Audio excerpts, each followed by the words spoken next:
ಒಬ್ಬ ಸಿನಿಮಾ ನಟಿ ಮದುವೆ ನಂತರ ಅವರ ಲೈಫ್ ಅಲ್ಲಿ ಮುಗೀತು. ಹುಸಿ ಮಾಡಿದ್ದು ನನ್ನ ಹಸ್ಬೆಂಡ್. ತಾರಿಣಿ ಅಂತ ಒಂದು ಸಿನಿಮಾ ಮಾಡ್ತೀರಾ? ಹೌದು. ಆ ಸಿನಿಮಾ ಒಂದು ವಿಶೇಷ ಪ್ರಯೋಗದ ಸಿನಿಮಾ. ರಿಯಲ್ ಪ್ರೆಗ್ನೆಂಟ್ ಆಗಿ ಆಕ್ಟ್ ಮಾಡಿ ನಂದೇ ಮಗುನ ಸಿನಿಮಾನಲ್ಲಿ ತೋರಿಸಿ ಒಂದಿಷ್ಟು ಚಿತ್ರೋತ್ಸವಗಳಲ್ಲೆಲ್ಲ ಸುತ್ತಾಡ್ಕೊಂಡ್ಬಂದು ತುಂಬಾ ಮೆಚ್ಚುಗೆ ಪಡ್ಕೊಂತ. ತುಂಬಾ ಜನ ನೋಡಿದವ್ರು ಅಪ್ರಿಸಿಯೇಷನ್ಸ್ ಕೊಟ್ರು. ನಮ್ಗೆ ನ್ಯಾಷನಲ್ ಇಂಟರ್ನ್ಯಾಷನಲ್ ಅಲ್ಲಿ ಮೋರ್ ದನ್ 30 ಅವಾರ್ಡ್ಸ್. ತಾರಿಣಿ ಆಯ್ತು, ವಾಟ್ ನೆಕ್ಸ್ಟ್? ಕಮರ್ಷಿಯಲ್ ಆಗಿ ಒಂದು ಸಿನಿಮಾ ಮಾಡಬೇಕು ಅಂತಾನು ವೆಯ್ಟ್ ಮಾಡ್ತಾ ಇದ್ದೀನಿ ನಮ್ಮ ಪ್ರೊಡಕ್ಷನ್ ಅಲ್ಲಿ.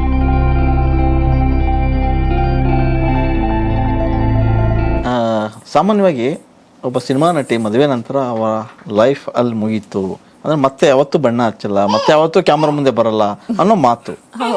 ಒಂದಿಷ್ಟು ಜನ ಬರ್ತಾರೆ ಹೋಗ್ತಾರೆ. ಬಟ್ ನಿಮಗಿದ್ದ ಆಸೆ ಅದು ಹಾಗೇ ಇತ್ತು, ಆಸೆ ಮತ್ತೆ ಮುಂದುವರಿತು. ಅದಕ್ಕೆ ತಕ್ಕಂಗೆ ನಿಮ್ಮ ಮನೆಯವರು ಕೂಡ ಸಪೋರ್ಟ್ ಮಾಡಿದ್ರು. ಅದಾದ್ಮೇಲೆ ನೀವು ಒಂದು ತಾರಿಣಿ ಅಂತ ಒಂದು ಸಿನಿಮಾ ಮಾಡ್ತೀರಾ.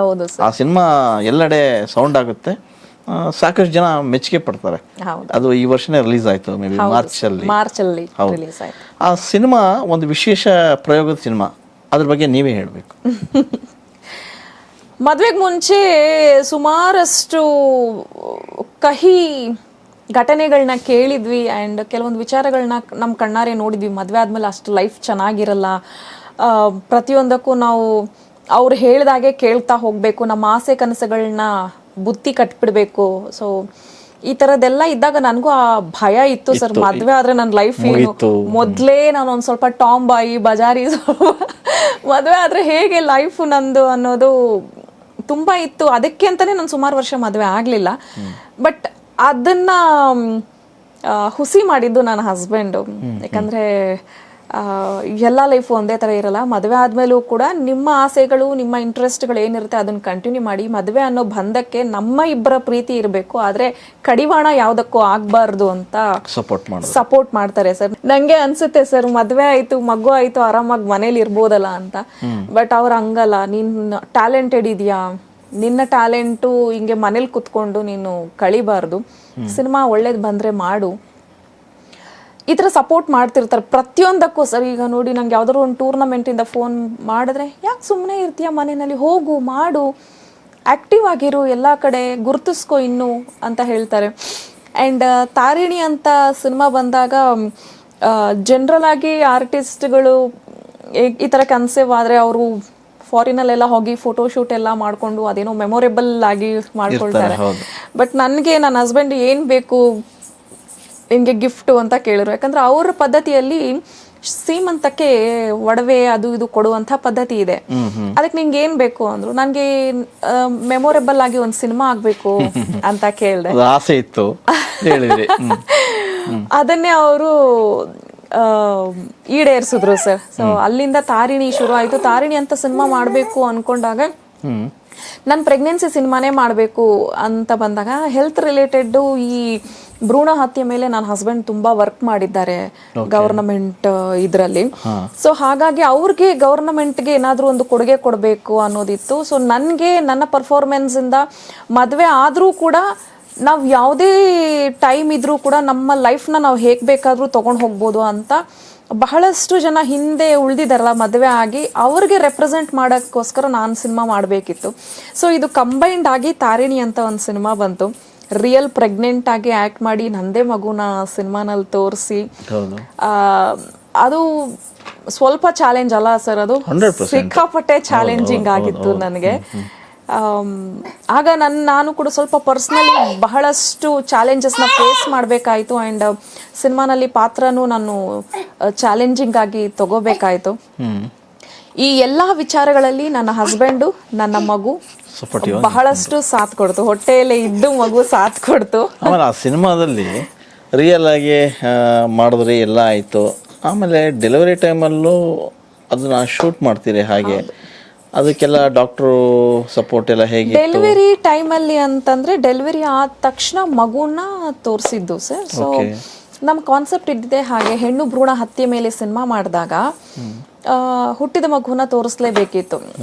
ಸೊ ಹಾಗಾಗಿ ಬೇರೆ ಯಾವುದೋ ಮಗುನ ತೋರಿಸೋದು ಬೇಡ, ನಾನೇ ಪ್ರೆಗ್ನೆಂಟ್ ಆಗಿ ನಂದೇ ಮಗುನ ನಾನು ಸಿನಿಮಾನಲ್ಲಿ ತೋರಿಸ್ಬೇಕು ಅನ್ನೋಂಥ ಒಂದು ಮೈಂಡ್ ಸೆಟ್ ಇಟ್ಕೊಂಡೇ ಸ್ಟಾರ್ಟ್ ಮಾಡಿದ್ವಿ ಸರ್. ಆ್ಯಂಡ್ ಅದು ಕಂಪ್ಲೀಟು ಆಯಿತು. ಇವತ್ತು ಮಗು ಓಡಾಡ್ತಾ ಇದೆ ಸ್ಟುಡಿಯೋನಲ್ಲೇ.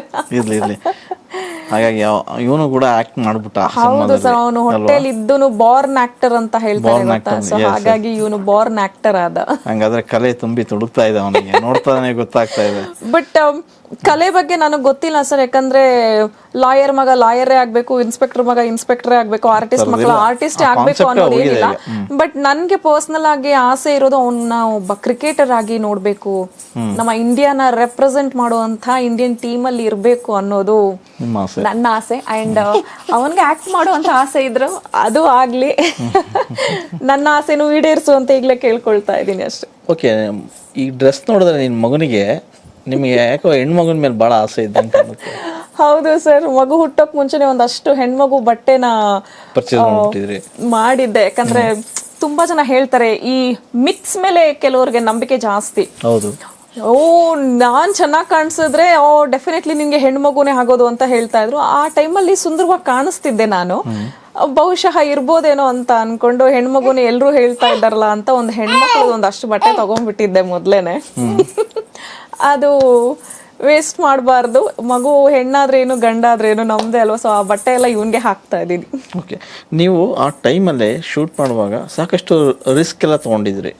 ಹಾಗೆಲ್ಲ ಏನು ಅನಿಸ್ತು? ಮನೆಯವ್ರು ಬೇಡ ಅಂದಿಲ್ವಾ? ನಿಮ್ಮ ಮನೆಯವರು ಈ ಸವಾಸನೆ ಬೇಡ ಅಂತ ಏನೋ ಅಂದಿದ್ದುಂಟು ಆ ಟೈಮಲ್ಲಿ ಅಂತ? ಇಲ್ಲ ಸರ್, ನನ್ನ ಹಸ್ಬೆಂಡ್ಗೆ ನನ್ನ ಮೇಲೆ ತುಂಬಾ ಕಾನ್ಫಿಡೆಂಟ್. ಯಾಕಂದ್ರೆ ಎಂಥದ್ದೇ ಕಷ್ಟ ಸೀಕ್ವೆನ್ಸ್ ಇದ್ರು ಅವಳು ತುಂಬಾ ಈಸಿಲಿ ಮಾಡ್ತಾಳೆ ಅನ್ನೋದು. ಯಾಕಂದ್ರೆ ಅವ್ರು ನೋಡಿದ್ದಾರಲ್ಲ, ಮದುವೆ ಆದ್ಮೇಲೆ ಮನೆ ಮೇಂಟೆನೆನ್ಸ್ ಇಂದ ಹಿಡಿದು ಏನೇ ಆದ್ರೂ ನನ್ಗಿದು ಕಷ್ಟ, ನನ್ಗಿದು ಆಗಲ್ಲ ಅನ್ನೋಂಥ ಮಾತು ಒಂದು ನೆಗೆಟಿವ್ ನಾನು ಇವತ್ತಿನವರೆಗೂ ಆಡಿಲ್ಲ ಸರ್ ನನ್ನ ಹಸ್ಬೆಂಡ್ಗೆ. ಎಷ್ಟೇ ಕಷ್ಟ ಇದ್ರೂ ಖಂಡಿತ ಮಾಡ್ತೀನಿ ಅಂತಾನೆ ಹೇಳಿನೇ ಮಾಡಿದ್ದು. ಸೊ ಹಾಗಾಗಿ ಆ ಚಾಲೆಂಜ್ ನಾನು ಅಕ್ಸೆಪ್ಟ್ ಮಾಡ್ಕೊಂಡೆ. ನನ್ನ ಹಸ್ಬೆಂಡ್ ಇಲ್ಲ, ಅವಳು ಮಾಡ್ತಾಳೆ, ಅವಳು ತುಂಬಾ confident and she is very strong ಅಂತಾನೆ. ಮನೇಲಿದ್ದಾಗ ಬೆಳಗ್ಗೆ 6 ಗಂಟೆ ತನಕ ಆಸ್ ಅ ಹೌಸ್ ವೈಫ್ ಆಗಿ ನನ್ನ ಗಂಡನ್ಗೆ ಏನೆಲ್ಲ ಕೆಲಸಗಳಾಗಬೇಕು, ತಿಂಡಿಯಿಂದ ಹಿಡಿದು ಅಡುಗೆಯಿಂದ ಹಿಡಿದು ಮನೆ ಪೂಜೆಯಿಂದ ಹಿಡಿದು ಎಲ್ಲ ಮಾಡಿಟ್ಟು ನಾನು ಲೊಕೇಶನ್ಗೆ ಹೋಗ್ತಾ ಇದ್ದೆ ಶೂಟ್ಗೆ. ಅದನ್ನ ಮುಗಿಸ್ಬಿಟ್ಟು ಬಂದು ಆಮೇಲೆ ಹೆಂಡತಿ ಕೆಲಸ ನಾನು ಮನೇಲಿ ಮಾಡ್ತಾ ಇದ್ದೆ. ಮತ್ತೆ ಅಡುಗೆ ಮಾಡು, ಊಟ ಮಾಡು, ಸ್ವಲ್ಪ ಕ್ಲೀನ್. ಅದ್ರ ಜೊತೆಗೆ ಶೂಟಿಂಗ್ ಅಲ್ಲಿ ನಾನು ಮ್ಯಾನೇಜರ್ ಆಗು ಮಾಡಿದೀನಿ ಸರ್, ಎಲ್ಲರಿಗೂ ಪೇಮೆಂಟ್ಸ್ ಮಾಡಲೇಬೇಕು. ಸೊ ಅದನ್ನ ಅಂದ್ರೆ ನಾನು ನನ್ನ ಪ್ರೆಗ್ನೆನ್ಸಿಲಿ ನಾನು ಓವರ್ ಆಕ್ಟಿವ್ ಆಗಿದ್ದೆ.